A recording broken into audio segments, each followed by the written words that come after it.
எவ்வளோ நேரம் மேக்கப் போடுவீங்க? மேக்கப் போட்டால் இந்த மூஞ்சி பார்க்குற மாதிரி இருக்கும்.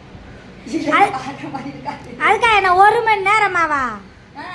ஆம்பளையா போனோமா தப்புன்னு ஒரு பேட்டத்துக்கு மாட்டோமா சடத்தி போட்டோமான்னு வர்றதுக்கு பொம்பளையா பிறந்தாலே இப்போ தேம்ப மேக்கப் போட்டாச்சா நீ அடுத்தது என்ன பண்ணணும்? வளையல் போடணும்.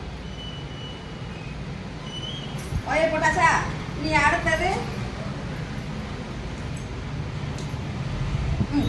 இந்த செயினை போடணும். இனி என்ன எல்லாம் கரெக்டாக இருக்கா அப்படின்னு ஒரு தான் பார்க்கணும். பார்க்க ஒரு டச்சப் ஒன்று கொடுக்கணும். அதோட முடியல போகணுமா சுடிதாரா சேலையை ஒன்றுக்கு மாட்டணும். ஏல சே இந்த சேவன் ஒன்று இருக்கே இந்த நைட்டி நீ யார் தயார் செஞ்சு தெரியல. உண்மையிலேயே அவன் தான் கரெக்டாக தயார் செஞ்சான். இப்போ கடைக்கு வாரன்றீங்களா வரலன்றீங்களா? இந்த ஒரே நிமிஷம் இப்போ கிளம்பிட்டேன். ஒரே நிமிஷம்னுட்டு 1 மணி நேரம் ஆக்கி போட்டீங்க. வந்துட்டேன்.